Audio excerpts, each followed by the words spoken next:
Welcome to Reading the Bible Together and to Genesis chapter 35, which functions as a kind of summary to the whole Jacob saga.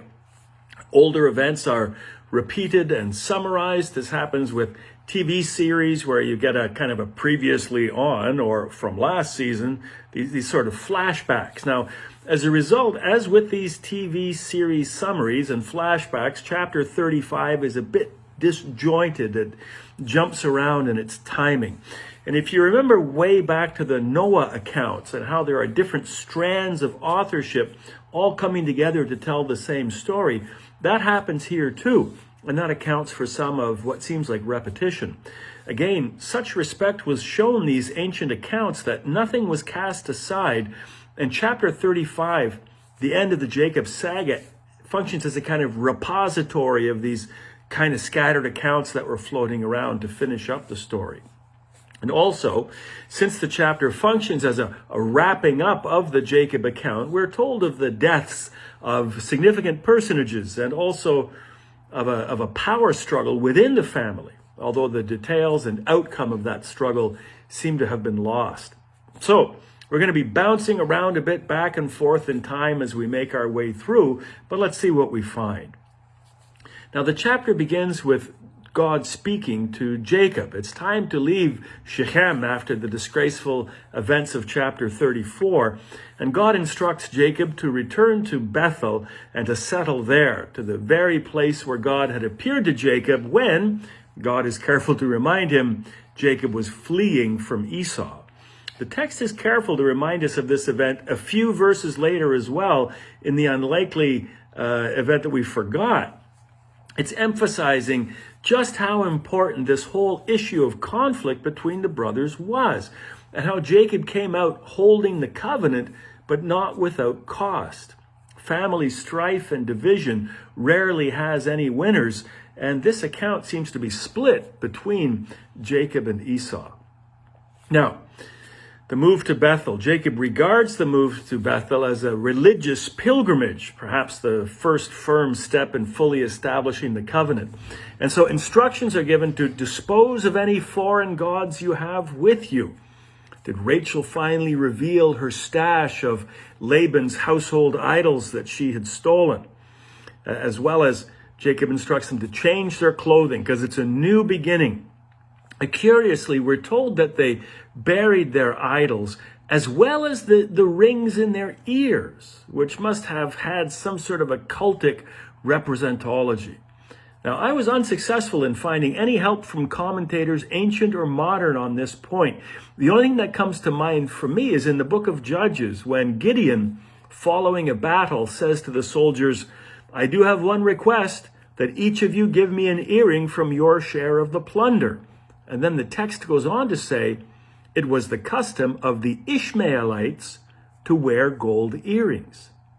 Now, if it had been everybody's custom, why would the text have specified that it was the custom of the Ishmaelites? So that seems to indicate to me that the wearing of earrings is a non-Israelite affectation, and so should be done away with. And that's what Jacob instructs his people to do.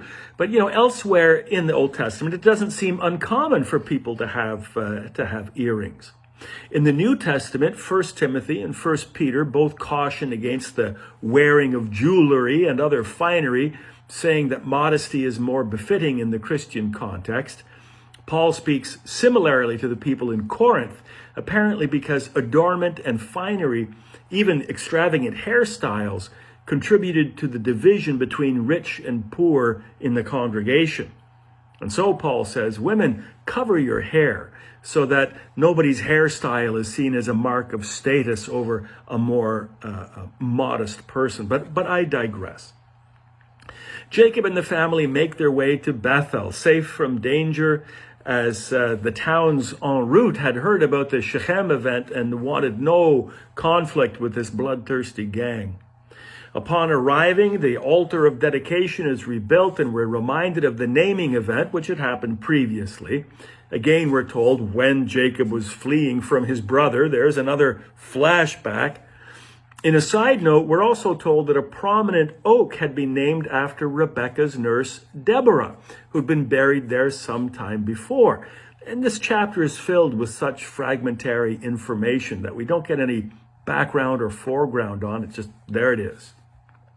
And now we run into one of those previously summaries. This one from chapter 32, where Jacob gets the name Israel.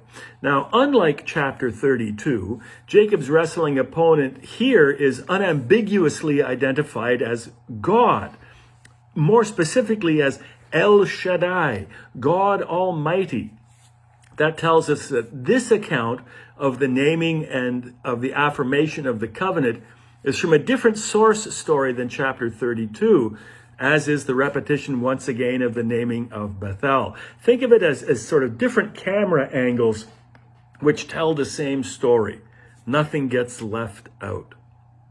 So, despite being instructed by God to settle in Bethel, the family decides to move on. We aren't told why. We can presume that Jacob wants to reunite with his father's family in the Hebron area, because that's where they head. Now, it's possible that old Isaac is still alive, which is remarkable, given that he was on his deathbed almost a quarter century before. But in any case, the journey meets with tragedy. Rachel, again pregnant, dies in childbirth as the youngest and the last of Jacob's children, Benjamin, is born. The text tells us that Rachel is buried near Bethlehem, Ephratah. And if you visit Bethlehem today, you'll pass by the tomb very near the main entrance to the city. Just as you go through the main city entrance, it's just there on your right-hand side. However, other parts of the Old Testament, such as Jeremiah, place the tomb near Ramah, north of Jerusalem, rather than south. Jerusalem's here, Ramah is here, Bethlehem's here. Now, the confusion is due to there being two locations called Bethlehem. There's Bethlehem Ephratah, which is the Bethlehem we know, where King David is born and where Jesus is born. And then there's Bethlehem in Dan, the tribe of Dan, which is now the location of which is lost to time. Either way, by the time this account is written, some hundreds of years after the event, a pillar still marked the spot of Rachel's tomb. It must have been a deeply sad day for Jacob, losing the love of his life, but gaining a son all on the same day. He'll lose that son again for a little while, but he'll regain him once more. But that's all part of the Joseph story to come. Now, the very next verse, after the deals with the death of Rachel, tells of additional family sadness. This time, some deeply unhappy family strife. We read, uncomfortably, that Jacob's eldest son, Reuben, sleeps with Jacob's concubine, Bilhah. Now, Bilhah was formerly Rachel's handmaid. Remember, when Rachel couldn't have children, she made arrangements that Jacob would sleep with her handmaid, Bilhah, who managed to have children, and she bore Jacob both Dan and Naphtali. So this handmaid of Rachel is referred to as Jacob's concubine, meaning not his wife, but somebody with whom he was intimate. Now, note that this sleeping with Bilhah by Reuben doesn't happen until after Rachel dies. And while it seems to us like a despicable sexual transgression, indeed it is, of course, there's another layer. It's a sign of a power struggle in the family. You see, Reuben, the eldest son, is making a move to take the headship of the family from his father. Perhaps the death of Rachel has revealed a weakness in Jacob, who may have appeared vulnerable in his grief. Reuben, through sleeping with Bilhah, is making his move to be the head of the family. Now, how do we know that this is a power struggle and not simply a case of sexual impropriety? It's because the same sort of thing happens several times in the Old Testament, and it's always clearly identified as a power struggle. You can read about such things in the days of King David.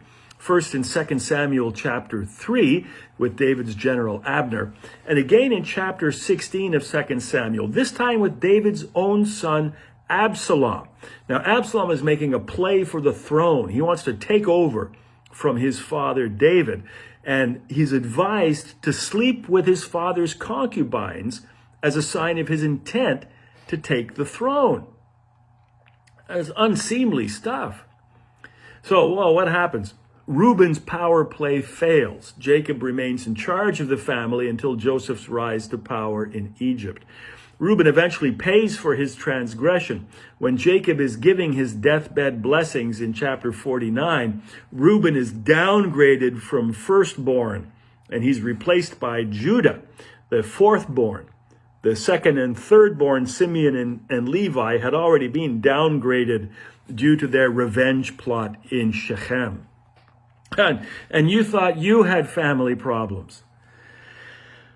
Since the chronology of this chapter is so intermingled with flashbacks, it's difficult to say when, in fact, the next event happens, which is the death of Isaac. It seems to be after all of the above events, and if so, he's astonishingly old.